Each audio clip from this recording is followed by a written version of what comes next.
Okay, welcome everyone to today's Tuesday Times Roundtable. Eric from the Office of Global Learning, as many of you know.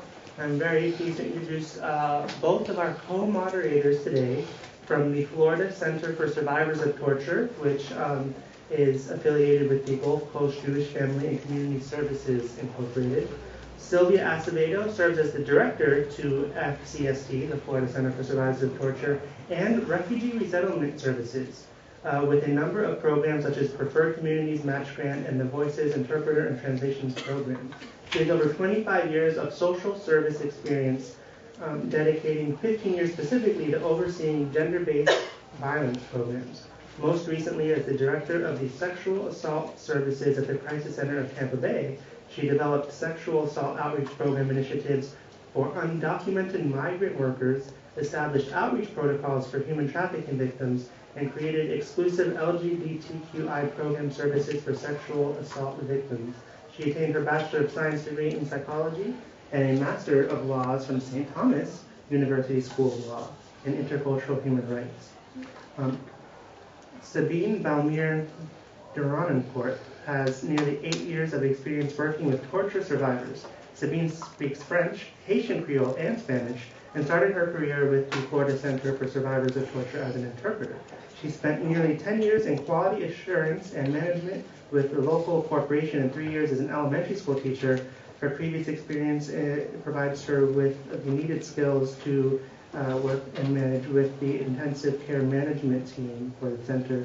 Sabine holds her bachelor's in psychology from here at FIU. Oh. And thank you.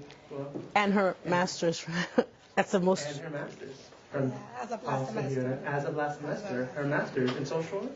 In social work. See, I knew that even though it wasn't on here, because I think the time is. And her master's in social work from here at FIU. So thank you both for being here today. Thank you for having us. Eric mentioned, my name is Sylvia Acevedo. I am the director of the Florida Center for Survivors of Torture. Most people are very surprised by the title because most people are surprised that there's a torture treatment program in the state of Florida. Even more surprised when I tell them that program is right here in Miami. That program is also in Tampa Bay. It's the only torture treatment rehabilitation center south of Alabama. I'll talk a little bit about what that means. So I'm trying to do two things. So this is my hope that, we can talk about who refugees, first of all, who's a torture survivor, who is a refugee, what is the difference, what's the difference between a refugee and an asylee. We've been listening to the news. Hopefully many of you have been paying attention. A lot of conversations are being had at the global level about who refugees are and where they're coming from. And I call this a commercial. This is our agency, Gulf Coast Jewish Family and Community Services. We have 6 major programs, one of which, the Refugee Services Program, is one of the 6 programs of the agency.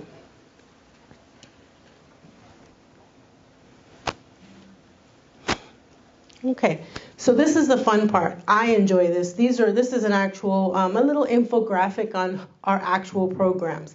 So we have the Florida Center for Survivors of Torture up ahead. That is an actual survivor. She's given us consent to use her picture. To the left of hers, this woman moving, she's one of the professors at another university who has this program called Art to Action, where she brings healing movement type activities to survivors of torture. So that was an activity we had. To the right of that is an actual picture of some of our refugees. They gave permission, and one of them is the case manager to the far right. They're from the Democratic Republic of Congo. The Preferred Communities program is for refugees who have some challenges to their integration based on maybe some medical condition that they have, mental health condition, or maybe they're, in their case, a single head of household who lived for a protracted period in a refugee camp in Uganda and had no formal employment. They both are pre-literate, so they had some challenges to integration. So we would enroll them in that program.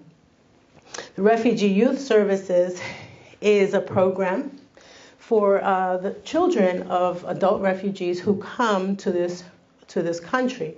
So it's not like the unaccompanied alien children that you're hearing about in the news. These are children that come with refugees who are teens. This program is specifically geared for that really vulnerable age where integration might be challenging. Because if you think about how refugees get here, it isn't a planned vacation. It isn't that they wanted to come here. They were suddenly in the midst of a war, and their family very likely kept it from them, what was happening, what kinds of persecution to shelter them. And overnight someone said, you have to pack. No, you can't take that. No, you can't call your friend. We're gonna leave. So they come to this country, the youth, with no friends, having left everything that they know and love. And they have lots of challenges, and I hate to say this, but they're targets for bullying at school because they're new, they may not have the clothes that other teens have, so that's a real target population we work with. We help them with job searching, career developing, enrollment in school, activities, tutoring, mentoring, just fun activities. When school's off, we have trips with them. Then we have a match grant program, and that's for refugees. You know, before we get a refugee, we kind of know if they've had a professional background in their countries, and we might know if they speak English. So we might enroll them early on in this program. It's a program funded by the federal government to divert refugees from entering into public assistance. Oh, my clicker. Okay, and then of course, we have an interpreter program because we have refugees that come from all over the world, and while Sabine speaks 3, maybe 4 languages, we don't speak all of the languages of our refugees. So we have an in-house interpreter program where an interpreter accompanies a refugee to an appointment. And at the center is our refugee resettlement program. So I purposely put that in the center because through our refugee resettlement program, we determine, what program is this refugee going to do best in? Where can we really help them, maximize and really, take their experience and really thrive? On the periphery, if you saw those 2 little bubbles, we have 2 programs through AmeriCorps. Those programs are to help build our capacity in one way or the other. The first one is to build our volunteer capacity. The second program is to enhance refugee services. That's a lot about a program, right? But I like to do this because it really gives you a full picture and understanding that we're not just bringing refugees in, we're offering them some really solid supports. So how often does torture occur? So here's some data. So statistics and some research will say that on average about 20% of refugees will have been tortured at the hands of, and there's a definition, I'll show you the definition in a second. So if you average 5 and 35, it's about 20% of refugees. And as of 2014, I think that number went up because the 2015 report is out. 141 countries worldwide practice torture. So this is the U.S. definition of torture. So basically, it's someone who, under the color of law, this is someone who is in an official capacity. This is a police officer. This is a prison guard. This is a doctor who, under government orders, is ensuring that the torture that's being carried out will not exactly kill you, but keep you alive long enough till we get information from you. So it's a doctor, it's a prison guard, it is anyone in an official capacity under the color of law, and the purpose is to inflict severe mental harm or physical pain to an individual who's under their control. So it doesn't have to be physical control, because if an area is controlled, and we hear, about sectarian violence. So I'll just use an example. I always worry about who I'm going to offend, who's in the crowd, who may be from that sect. So in sectarian violence, this area is controlled by this group. And so you may not have to be in the custody of an individual in a jail cell, in an interrogation room, but perhaps this area was controlled. Does that make sense, Sabine?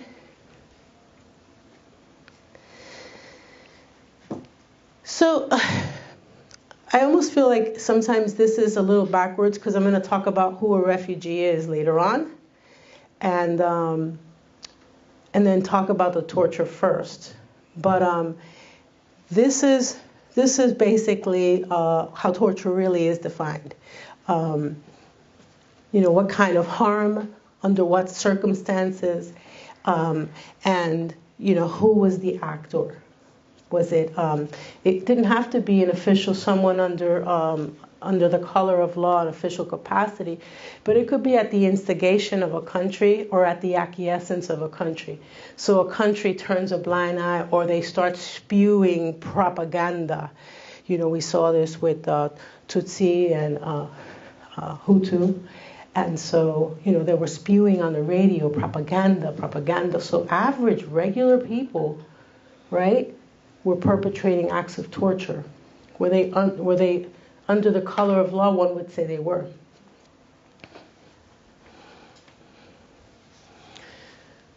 So I almost don't like this slide, because it's intended to destroy the individual, but on the back, on the opposite, I always think that, it builds incredible resilience that we are able to see each day. And Sabine will talk about a case that we've been working with, or she's been working with, or the program has been working with, who really exhibits that level of resilience that is intended, that comes out of trying to destroy an individual. So I get asked a lot about this. Types of torture. Especially I presented at LECOM, which is a medical, it's a medical school in Sarasota. I saw a reaction from her. You know that school? Yeah. So it's a medical school in Sarasota, and I presented to about, it was about 250 medical students, third-year medical students. And they were super interested in the types of torture, and it's relevant because if they're working with someone who is from another country, because the work that we're doing is an individual who's been tortured at the hands of a government on foreign soil. So it's not the torture that's been carried out here in the U.S. that we're fully aware of. So they were very interested in the types of torture. This list goes on. This list includes witnessing someone being killed. It includes witnessing someone being sexually assaulted. It includes threats of killing your children. It includes, so it's exhaustive. Actually, it says that. So the list just continues.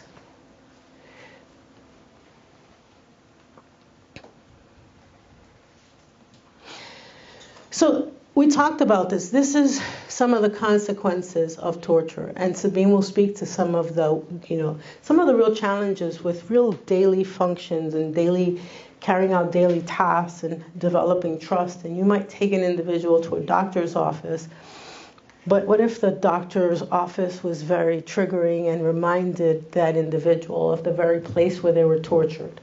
So there's sometimes coping with everyday things that we don't take for granted is something that we have to help them overcome. And then on the flip side, I talked about resilience. Some of what we see is very interesting. This very altruistic desire to help others. This is a refugee or an asylee or an immigrant who's newly arrived in the country, or maybe here a few years, but they have this altruistic desire to help others, this desire to make it easier for others. this enhanced resiliency, this ability. Our survivors have this ability to, we were just having tea at Einstein and talking about, the housing crisis. And if you're all living in Miami, you know what I'm talking about, right? Just really expensive housing, a shortage of it that's affordable. So our refugees face those challenges because we bring them here and they have to figure out how they're going to pay their own rent beyond the point that we're helping them.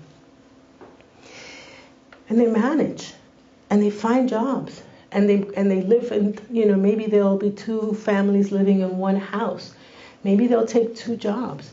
But they manage. This is incredible resilience. We're bringing folks here to situations that maybe we're having challenges dealing with, and they're managing. So that's an example we just talked about.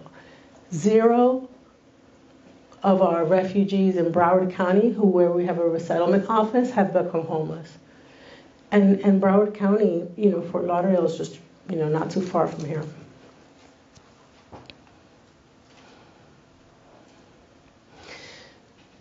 So, I don't know, I feel like this slide is a little bit out of order, but I like talking about this because, and it might be too busy, and I believe this is going to be available on your website or YouTube or a combination of those two.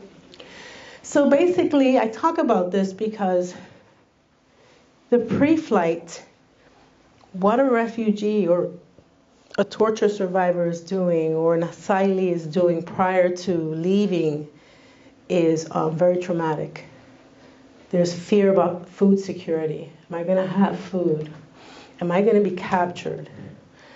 Information is often controlled. The news is often controlled in some countries where there's war. The first thing they do is cable. In Iraq, they cut the internet. In Iraq, they cut, social media. So you're not getting information in the way that you have to rely on. So there's this fear of, how am I going to get through? How are we going to have food? What is the safe passageway? Can I trust this individual? So that, there's arrest, their borders are closed, there's lots of checkpoints that are implemented. You're having to prove that you're from, this group or not that group at this border, having to take all of your savings to pay someone, like we're seeing Syrians, right? Because that's what everyone's talking about, to help you get to Greece. Not that you want to be in Greece.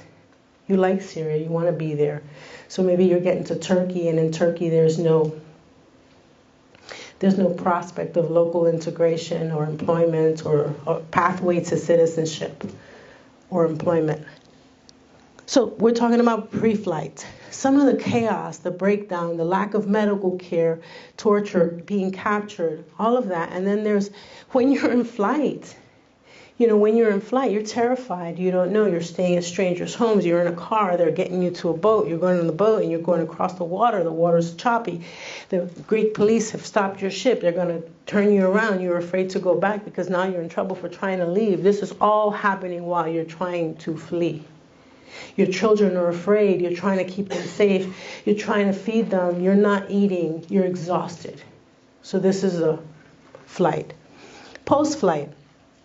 So this is where we're at, Miami, post-flight. Refugees get here. There's trauma associated with being here. Where am I going to work? I was a professor in Syria. I'm working at a factory. I'm assembling widgets. I'm still in contact with my family back home. I'm hearing bad news. They're bombing the area. I wish I were home. I don't like this place. I don't speak the language. They look at me funny. I can't seem to pay my rent. It's so expensive. We're barely making it. I have dreams. I keep thinking about it. There's no one understands this. So we call this a triple trauma paradigm because it's before you've made a decision, all that goes with that decision about crossing a border.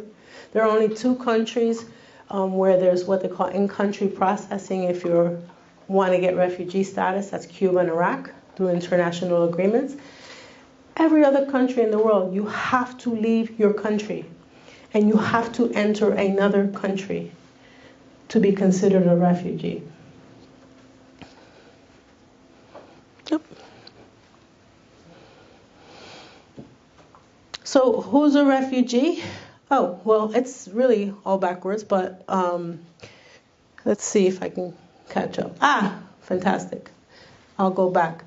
So a refugee is an individual, like I just mentioned, who is out of their own country, who cannot avail themselves of their country because they have a reasonable fear of persecution based on race, religion, nationality, political opinion, or membership of a particular group. It's a social group. So who's the membership of a social group? Okay, I have an example. So it could be an individual who's persecuted because they identify as LGBT or T in their country. And for example, Uganda, being gay is punishable by death. In many countries, it's punishable by death, imprisonment. Their country laws, it's outlawed. Russia. So that might be someone that's in that group. Women, an ethnic group. Might be in that category. And I'll go back. So this is the process that refugees undergo, and there's been lots and lots of conversation about the process that refugees undergo. So it's four federal agencies that work together, 4 U.S. federal agencies that work together to ensure that refugees are vetted for resettlement in the U.S. So a refugee registers with UNHCR, so the United Nations High Commissioner for Refugees. The process begins. They get interviewed by the USCIS, which is the United States Citizenship and Immigration Services, and the Department of State Population, Refugee, Migration. So there's 4 federal agencies, and the International Office of Migration, 4 federal agencies that work to extensively vet and do a medical clearance and a legal background search for as far as they can go, which is why the refugee resettlement process is backlogged. A refugee can register today and will not be resettled for several years because of how long it takes. So the populations that are usually the ones that are identified for resettlement are women at risk, are usually elderly, individuals that are reuniting with family, torture survivors. So these are the individuals who are identified first for resettlement.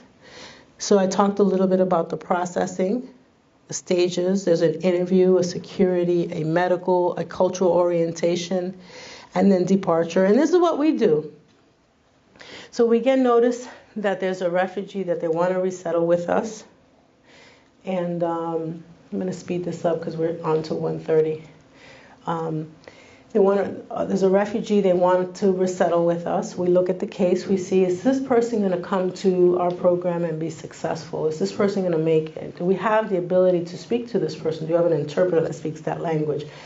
Is there a faith community that reflects this individual's practices? Do we have resources? So we'll accept the case. The case gets placed for travel. We get 10 days notification that the individual will travel.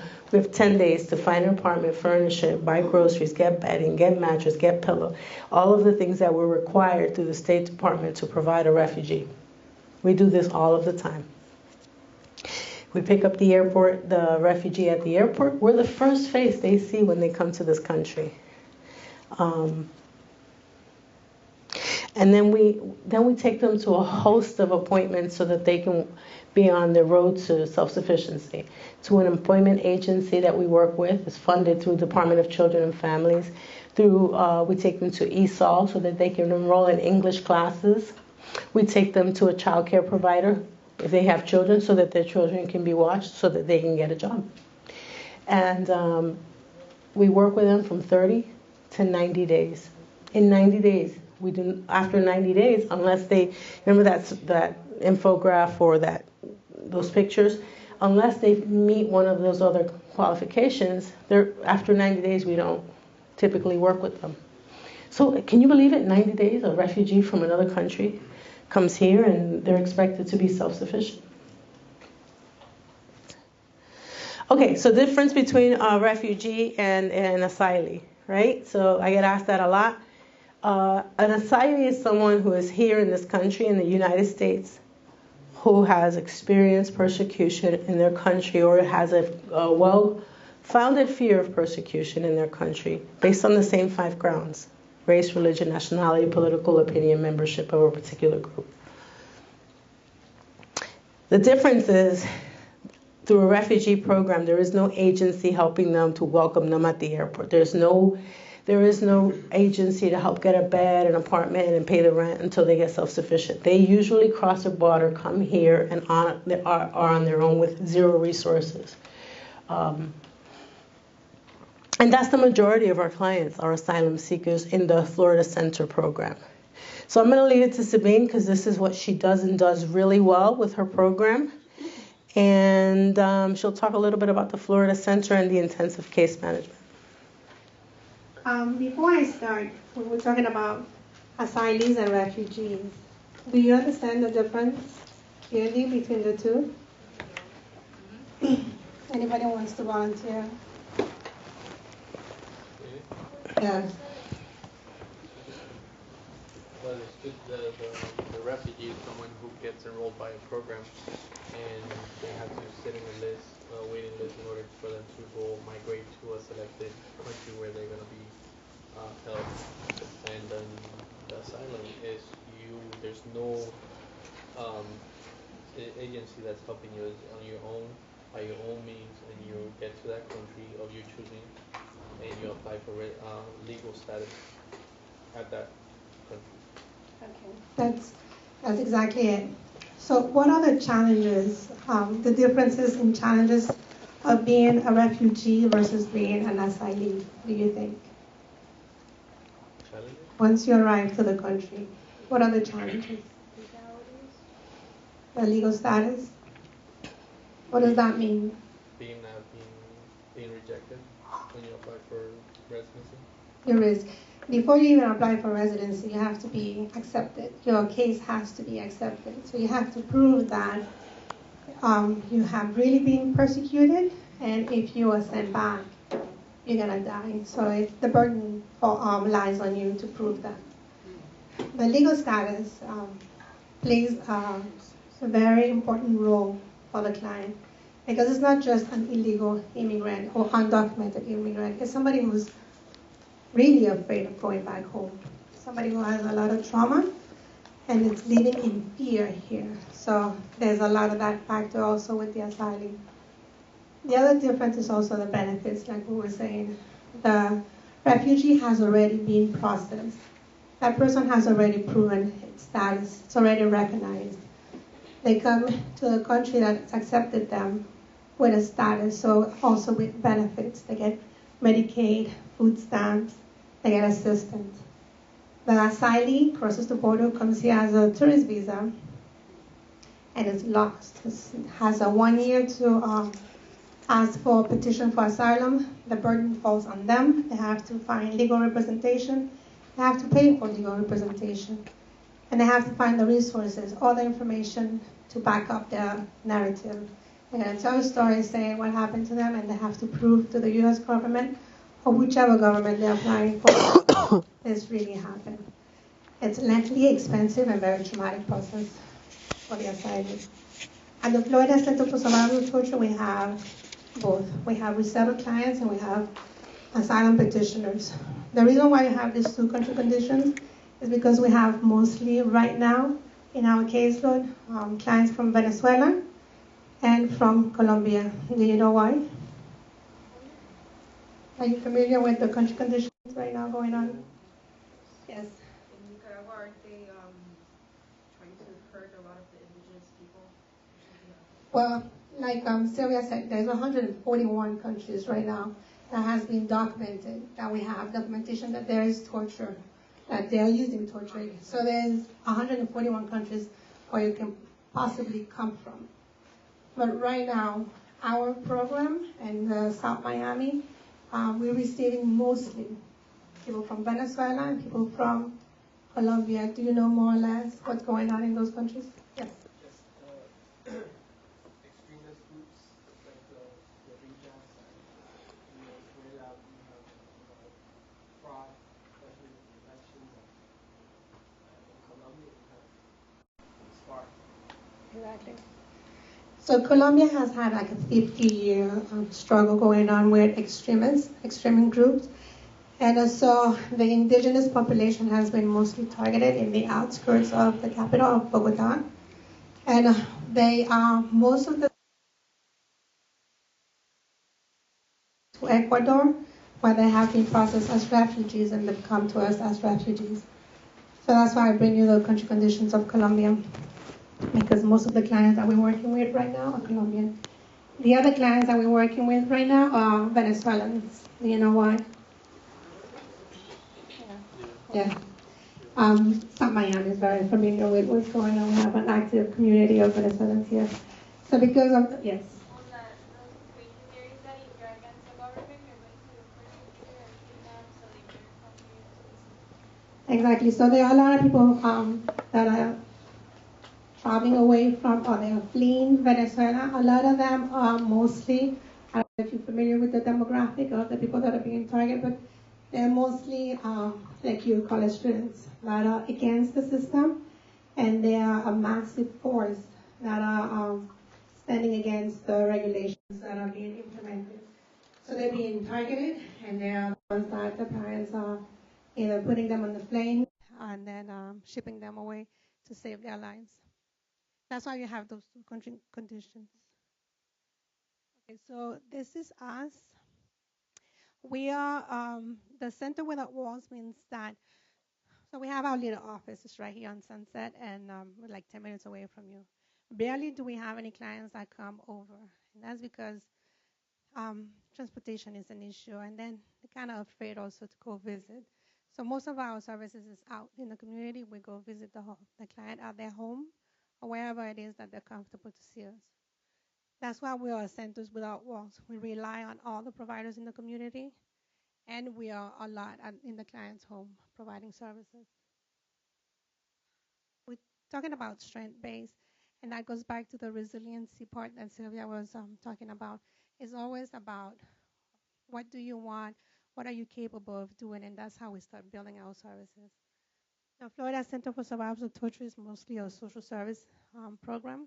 We do intensive case management, intensive to the point that we'll go to your home and then show you how to use a transportation system. Spend the whole day with you running errands to show you how to manage and how to move around, go to the school, go to the bank, anywhere that you need to go to show you how to navigate the different systems. Our clients need, so let's go. Most of our clients' needs are going to be legal. Do you know which ones are going to need legal assistance?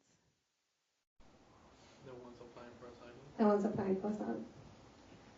And it's about $800 to $1,500 for somebody who has no paper, no employment, nothing to pay for the process. Yes. At what point do they start working with you as a client if they didn't apply to be sent to U.S. State Department before coming here?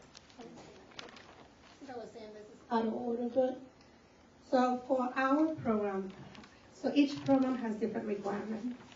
For our program, torture survivors, the only requirement that they have is that they have been victim of torture. They don't need to bring any documentation. We have our country conditions to corroborate with the narrative. It doesn't matter the legal status. It doesn't matter when it happened. There has been Holocaust survivors that have requested for our services because the trauma can be triggered 20 years, 40 years later. Anytime that the client comes to our door, that's when we'll set up the intake process. And then based on the narrative, we'll determine if the client is eligible or not. To be eligible for our program, you have to have been a torture survivor of, you had to have been a victim of torture, and it had to be with the sponsorship of the government, meaning that you had no legal resources to defend yourself. Basically, that's what it is. Anybody that's covered under the umbrella of the government can do anything to you, and you have no resources. Does that answer your question?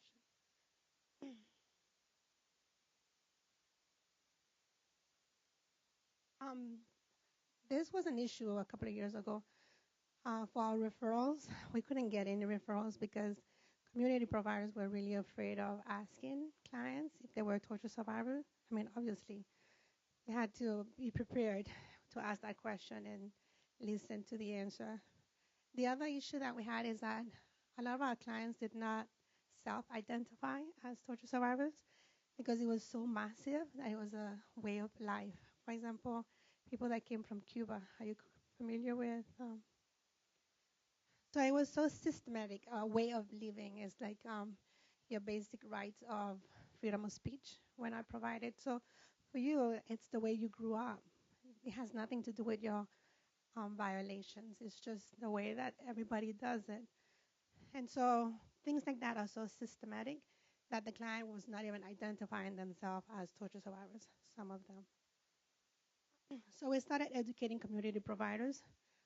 For example, Cuban clients, which are very predominantly the refugee population in this area. If 20 years ago they were a member of a religion such as Jehovah's Witness, do you know why people that were Jehovah's Witness will be targeted in Cuba? The religions allowed, specifically Jehovah's Witness. Do you know why? Yeah. They don't want to salute the banner, and they don't use the symbol of the as a student. Exactly. It actually goes against the whole government vision. So they were one of the most targeted because of religion back in the beginning of the revolution. Also, they refuse to register because the religious group in Cuba, they have to register with the government as association. So in that case, they refuse as organization because they are not together. They have the liberty to do that. What's the name of the figure? From Cuba? Yes. Okay. Okay. And you comfortable with this conversation? Yeah, yeah. Okay. So yes, we have a lot of clients that because of their religion they were persecuted, and specifically, so we tell our providers, if you know somebody who 20 years ago was living there and was member of Jehovah's Witness religion, for sure, just give them our card, and then have them call us, and then we'll take it from there. Because providers were not comfortable asking questions.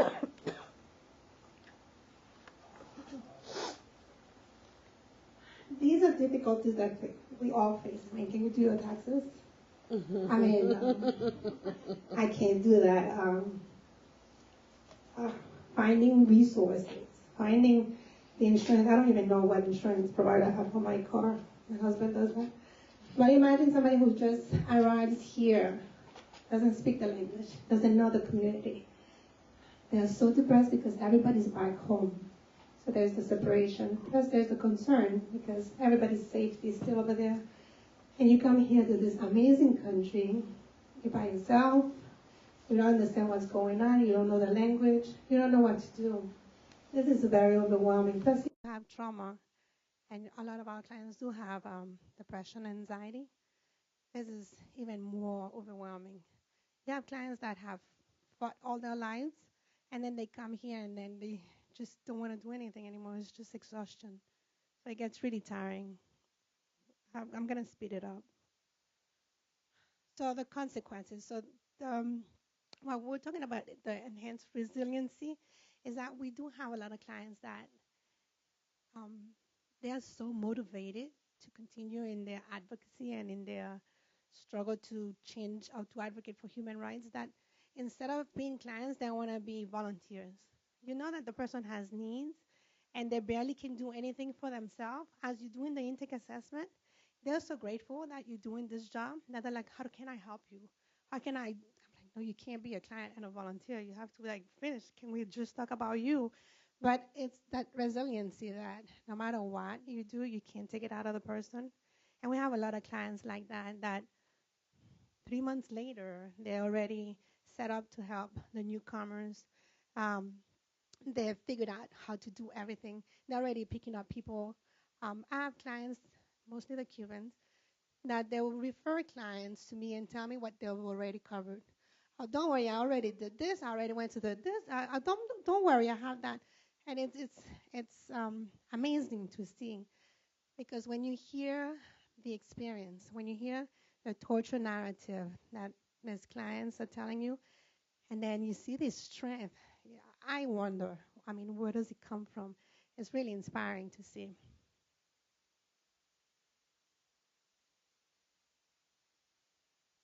This client in particular, she came to us. She's from Venezuela. She came to us to enroll her mother because she had no issues. She was fine. Recently graduated in Venezuela, urban planner, and then she went into the slums and modified the slums. And then while in the slums, started advocating for human rights. And then she became targeted. This is in Venezuela. And then organized with her peers at the university. And actually, she presents with us. So if she was here, you would have learned that she's one of the founders of the SOS Venezuela. Remember that? Now you will see the hashtag everywhere in the cars. So she was one of those that initiated the SOS Venezuela. She didn't identify herself as a torture survivor. She came to advocate for her mother, who didn't want our services. And as she's explaining to me, why is it that her mother needs our service, she broke down and cried. So then I was suggesting her about you, but it was more like out of the two of us, she's the one that needed more. Anyway, she ended up needing a lot of counseling. Her experience was, so she was one of the students that participated in the mass protests. A lot of threats, a lot of phone calls, surveillance. They knew every move that she was doing. They anticipated everything that she was gonna do. She received a lot of pamphlets in the mail in her house. Her car was marked. And it was constantly, if you don't stop, we're gonna kill you. But she was very powerful. She had a lot of connection. She didn't testify at the UN, so she had global reach. And the more stronger you are, the harder they're gonna want to hit you. And so her mother's husband was killed. That was the end result. So that's the guilt of wanting to enroll her mother. And whenever she presents, everything is fine about all the incident that happened to her, and she'll break down whatever she has to tell you that because she feels guilt. She feels that because she associated, because she was involved, that she's the one that caused that. There's a lot of that in our clients. They feel that, because they were fighting for the human rights, that they're the one that brought the pain and the suffering upon the family. So she came to our program crying, devastated, asylum seeker, no access for employment, no income. But this is somebody who, through her counseling and social services, 6 months later, she's working. Don't ask me how, but she is working. She has an apartment. She has a roommate. She continues her blog. So she gets some income that way also. She has a very active blog. She still lectures at the UN. She lectures with us. I think she's engaged, meaning that her life is blooming again, and she's able to live with the fact that somebody in the family passed away, and that was part of her therapy and her trauma, aside from being personally targeted. But most of our clients, within 6 months, they don't call back. That means they're so busy, they're doing so well that they don't need us anymore. Most of our discharges are, I'll say 90%, 99% of our discharges are successful discharges. So though there is this, through support, through providers, through communities like ours, these population come here and they are able to succeed. They are able to make the best out of their lives. I hope that if you ever come across torture survivors or refugees, you remember that they are very active members of our actual society. Perfect. Do you have any questions? When you guys do the refugee assessment, how do you guys determine if the person was, I saw the criteria you guys, but who does the determination whether the patient, the refugee was tortured? It's funny, people have asked, how do you know they're telling the truth? I don't know who would want to tell a story about torture, but basically I've never had a fake case. I've never had somebody who's making it up. I don't know. Do you guys use medical? But the narrative, so we do the intake assessment. I'll go, and then so it's biopsychosocial spiritual intake assessment. It can last from 1 hour to 4 hours. Part of the assessment we measure for anxiety, depression, PTSD. And then part of the assessment is the narrative. So that narrative can go any which way, depending on the trauma level. It could be linear. And then you have some that will start back in the 200s. So the historical progression of why the country became that way. And you have some that will tell you, they said they were coming, they came, they killed them, they took them, they raped me, and that's it. So you have torture narrative that would be this short, one sentence, and you have the one that, and then they call, and then this, and then 3 hours later. So our country conditions that are based on facts documented by Amnesty International, U.S.C, international organizations that are on site will tell you what's going on in the country and then what are the methods that are being used that document and corroborate the narrative. For our purposes as a social service agency, we go through an eligibility process that's established by our funder. So we have to, I'll present the case, and then I have to answer specific questions for the client to meet those requirements, for the client to be admitted into our program. But again, it's a social service agency. We don't need proof. That goes back when now the client is going to apply for asylum. Then they have to have all that documentation because that's more legal, the legal aspect. But for us, we go with the narrative. Yes? You mentioned the Broward office. Where is it located? Our Broward office, so we have different programs. The Miami office works with torture survivors. The Broward office is a resettlement agency. So we were talking about refugees and asylees. It's almost like if you can split them that way. Though the Miami office does see resettled clients that have been torture survivors. It's confusing. The Broward office is housed at the Henderson Clinic. In Lauderdale Lakes. In Lauderdale Lakes. In Lauderdale Lakes, like a commercial list. Yeah. That's where it is. I want a statement. If anyone is interested in learning more, volunteering, donating jackets, shoes, canned goods, we'll have information so that you can do that. This is a great civic club project. It's depending on what program you're in, if you're interested in an internship, there's opportunities to. This was just really brief overview. If there's more interest, we certainly can talk to you privately about opportunities to volunteer with our programs or learn more.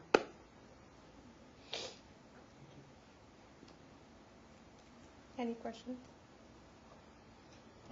Yes. Compared to like other countries that take in refugees, like how refugee friendly are we? Like, is it like easy for them to get in compared to other countries? Is it harder? Like, what's their quality of life like after that? So less than 1% of the 11 million refugees that are documented and registered with UNHCR. There are more than that because we're not counting the IDPs, which is internally displaced people. Maybe I was in Syria and Aleppo, and I had to go to another part of the country because Colombia has one of the most internally displaced. Right. So we're not counting the IDPs, the internally in the country displaced people. 11 million, more than the Holocaust. 11 million refugees that are registered. Less than 1% will be resettled. Only for the last years have 70,000 of them been resettled in the U.S. This year, the president, through what they call a presidential determination, increased the number because of the pressure of media and his constituents to 85,000. So they increased it to 15,000 more than the 70,000 we started the year with, So 85,000 refugees will be resettled from 11 million. And that's in the U.S. Other countries resettle less than the U.S. The U.S. resettles the majority of refugees, 60% of refugees.